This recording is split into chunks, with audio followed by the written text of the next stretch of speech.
He saw his whole life as a battle, good and evil, light and darkness. He was a believer and a sinner. He looked to heaven while raising hell. Johnny Cash is like one of the presidents on Mount Rushmore. He's not just one of the great country singers, one of the great country icons. He's one of the great Americans. He captured the suffering, the sort of everyday tears and joys of the working man. He was a rebel, he was an outsider, but ultimately he was an amazing storyteller and performer and utterly unique. I hear the train a-coming, it's rolling around a bend, and I ain't seen the sunshine since I don't know when. I'm stuck in Folsom Prison, and time keeps dragging on. But that train keeps a-rolling on down to San Antone. What makes him great is simply the fact that he was Johnny Cash. He clearly was as hard as nails, but beneath it, there's this beating heart. How high's the water, mama? 2 feet high and rising. Johnny Cash was born in a time of darkness. The Great Depression had scorched America and pushed the Cash family deep into poverty. Even young Johnny was not spared work in the fields picking cotton. But no matter how dark things got, from the beginning of his life, there was light, there was music. 3 feet high and rising. I think Johnny Cash grew up in a very musical world, and in fact he was a bit of a sponge for kind of taking in all these different influences. He was hearing gospel, he was hearing country and bluegrass, but also like Irish folk songs and this kind of idea of storytelling and the common man. Johnny's older brother Jack, died an appalling death when he was just 15. He'd been pulled into an unguarded saw and nearly got cut in half. He survived for a few days and then died extremely painfully, with Johnny at his side. Jack spoke to Johnny in the days leading up to his death of seeing heaven, of hearing angels. And the two of them talked about how they'd be reunited again when Johnny followed him to heaven. I think religion was very important to Johnny Cash. He was brought up in a religious environment. It was there throughout his life, but of course it was at odds with some of his actions, some of his decisions, and therefore was perhaps a sense of turmoil for him. I think Johnny's life was a real struggle because while there was an essentially noble and good soul there, he was also someone who wrestled with his demons, so was constantly kind of pinging back and forth between the light and the dark. But that's what makes him so fascinating. With the song Walk the Line, it's almost a kind of metaphor for him. He's trying to kind of walk the line between the devil and the angel on his shoulders. But ultimately, that kind of adds to the myth of Johnny Cash. It makes him all the more exciting because he might just fall off that line at any moment. I Walk the Line was released in 1956. It was the first pop success for Cash, following earlier country hits Hey Porter and Cry, Cry, Cry. He was 24 and had been with Sun Records for less than a year, but was soon the label's most bankable star. As sure as night is dark and day is light, I keep you on my mind both day and night. And happiness I've known proves that it's right, because you're mine, I walk the line. But a dispute over royalties saw Cash abandon Sun Records in 1958. He signed a lucrative contract with recording giant Columbia, where more crossover hits followed. His career was taking off. By then, however, Cash was mired in an addiction to amphetamines that would dog him for years to come. And it makes Johnny Cash's amphetamine addiction was very much of the times. It was sort of semi-accepted in the country music world, as it was in the southern world. It's like truck drivers used to use amphetamines to keep going. And, he developed an addiction.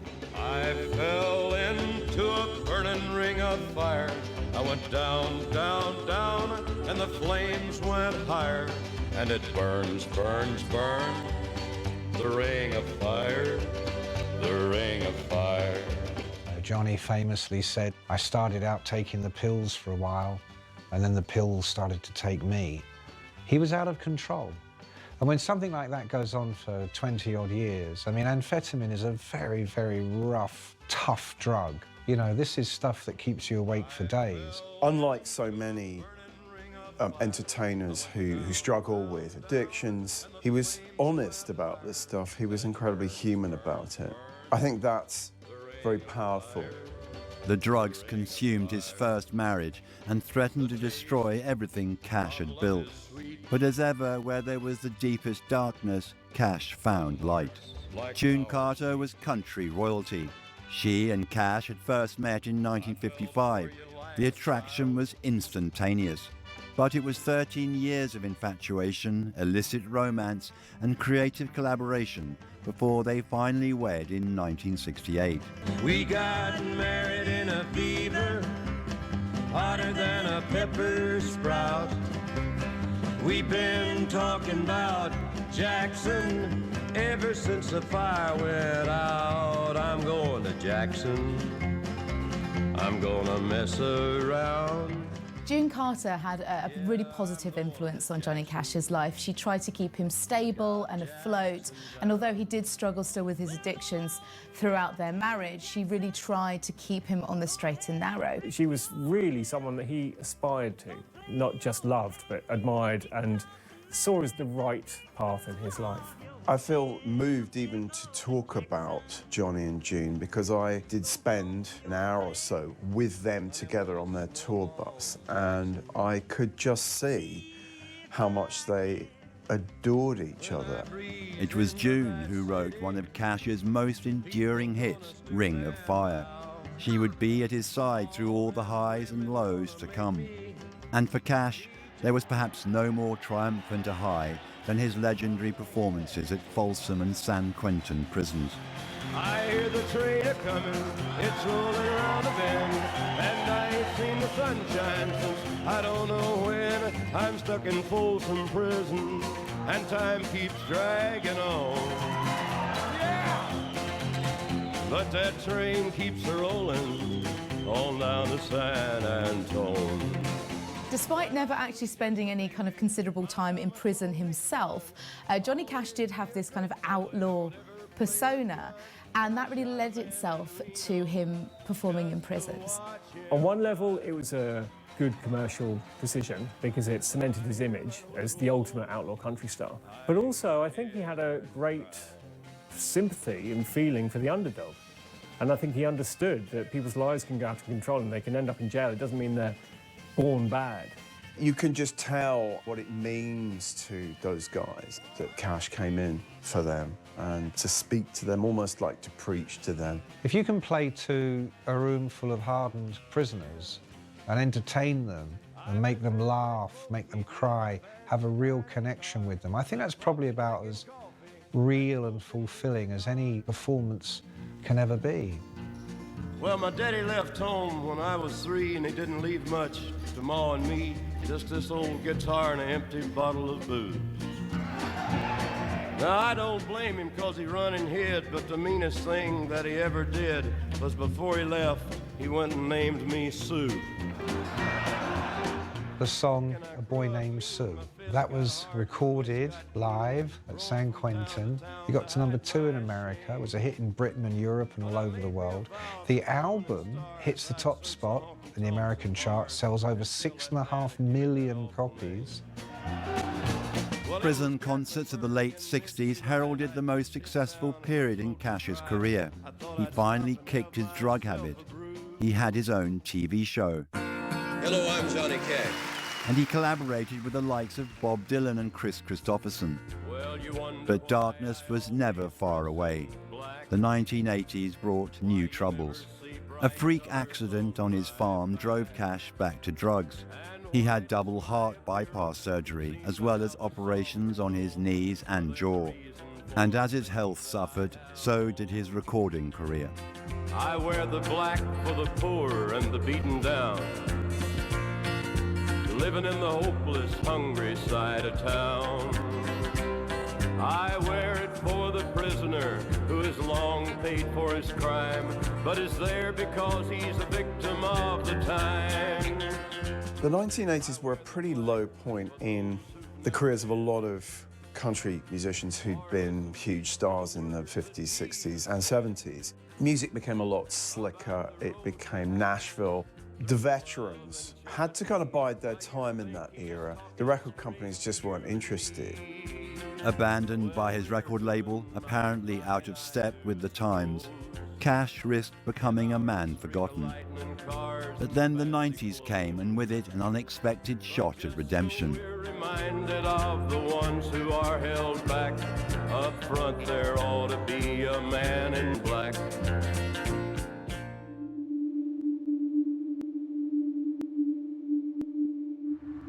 The extraordinary life and career of Johnny Cash came to an end in the middle of the night in a hospital in Nashville. Complications from diabetes had led to respiratory failure.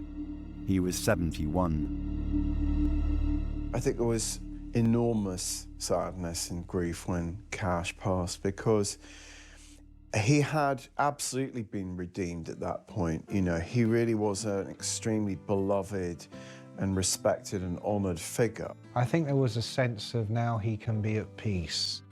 It wasn't like losing a Kurt Cobain at 27 or a Jimi Hendrix. There wasn't a sense that he died too young. What would have happened next? Cash's death came just months after that of his wife, June. She had gone into hospital for open heart surgery, which was initially thought successful. Days later, however, she went into cardiac arrest and died, with Johnny Cash at her side on May 15th. Her sudden passing robbed Cash of his soulmate. Few close to him were surprised when he soon followed her. The couple, inseparable in life, were buried together close to their home in Hendersonville, Tennessee. I think he died of a broken heart. You know, I mean, he had health problems. He was old. Both of them were old. But at the same time, you know, this was the great love affair of his life. And there's a slight, you know, romanticism to that, you know, he didn't want to live without her, that he wanted to follow her. And I can't help but wonder where I'm bound, where I'm bound. Can't help but wonder where I'm bound. Although Cash had not toured since 1997, he was winning new admirers and accolades right to the end. It had once seemed an unlikely prospect. In the early 90s, Cash was at his lowest ebb in physical and artistic decline. Then in 1993, he met an unlikely seeming savior. Rick Rubin, who was this very successful hip-hop producer, really resurrected Johnny Cash's career with the American Recording Series. And these were stripped-back albums. Some of them would be his own songs and some of them would be cover versions. But all the songs fitted in with Johnny Cash and his persona and the kind of guy he was, and so they tended to be rather mordant reflections on life and death and darkness and the deeper, more melancholic side of life. I mean, it was very powerful, it was very haunting. You know, no one could say that this was the greatest singing they'd ever heard. There was a wounded kind of vulnerability to it, a starkness that no one would have expected ever to hear from Johnny Cash. The beast in me has had to learn to live with pain and how to shelter from the rain. I think what was great for Johnny Cash was it really kind of meant that he could reclaim his legacy, but it also almost set him apart from country. The establishment that never really welcomed him didn't matter anymore because he was now an icon in his own right outside of that. 2002's The Man Comes Around was his most successful record in 3 decades.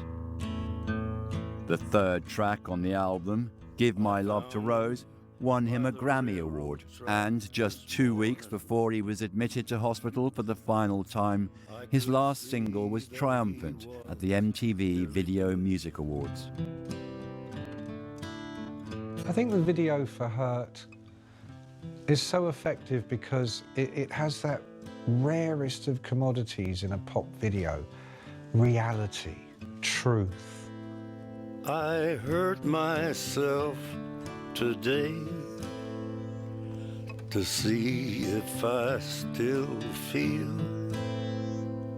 I focus on the pain, the only thing that's real. We're now in the world of a man who's coming to the end. And we hadn't seen a video like that before. The video is so bleak but honest. It's a song about death. It's a song about the end. And that's so clear through that video. Remember everything. They did a very powerful thing with that song, and the video was almost like a kind of last statement, like a swan song. It absolutely wrapped up his whole life with all this footage from the past and the sense of the pain and the struggle that he'd been through was very well presented. And you could have it all. My empire of dirt, I will let you down. I will make you hurt. Hurt is still remembered as one of the greatest music videos of all time. It was a fitting farewell for an American legend. After Cash's death was announced, tributes came from across the music world. Bono called him an oak tree in a garden of weeds. Nick Cave said Cash could take a line in a song and give it both heaven and hell. For Chris Christopherson, he was an inspiration and salvation. One of the most significant reactions to his death came from Bob Dylan. He said of Johnny Cash, he is what the land and the country is all about, which is an incredible thing to say. You know, he epitomised American life. Johnny Cash's influences on music are huge and very widespread. And you have artists like Bob Dylan, who with Nashville Skyline was really taken under the wing of Johnny Cash. He had the door of Nashville opened for him by Cash. Other artists like Neil Young, Tom Petty, who really kind of were influenced by Johnny Cash's storytelling style of songwriting. He was really the guy that started the whole alternative country movement, which can be traced from, you know, someone like Steve Earle, right through to modern singers like Sturgill Simpson and Jason Isbell, who are modern stars of the alternative country world. Johnny Cash's career spanned 5 decades, 91 albums, 170 singles and 11 Grammy Awards. Sea of heartbreak. He was a member of both the Country and Rock and Roll Halls of Fame. He played with Willie Nelson and Tom Petty, Elvis Presley and Bob Dylan. He was a titan. Today there are roads named after him. There is a museum dedicated to him, and new recordings continue to emerge. Cash remains an indelible part of the fabric of America, for he was a man who mirrored the nation in his individualism and his faith, in his potential for darkness and excess, and in his yearning for the light. He's the original alternative country star. And by bringing in these other aspects, by being very honest, by questioning life itself, almost having this kind of existential approach to country music. Johnny Cash, for me, is the ultimate music rebel. You know, always walking that line between doing right and wrong, finding themselves at the crossroads and not always choosing the correct path. And I think that's kind of summed up in those prison recordings. Having that kind of control over a room full of inmates in a very dangerous, high-security prison shows how much he was loved by the outsiders. That is how I'll remember him. He was real from start to finish, made a ton of mistakes, but somehow through that found a brand of truth which we can all aspire to. And there's nothing short of dying that's half as lonesome as the sound of the sleeping city sidewalk and Sunday morning coming down. He was as much a rock star as he was a country singer slash preacher slash poet slash, you know, he was all of these things. He was immense. And so I think He's always going to be there, like a John Lennon, like a Bob Marley. You know, Johnny Cash is in the pantheon. You know, he's one of the 10, 20 biggest figures in the story of, you know, popular music. I fell into a ring of fire. I fell into a burning ring of fire. I went down, down, down, and the flames went higher. And it burns, burns, burns, the ring of fire, the ring of fire.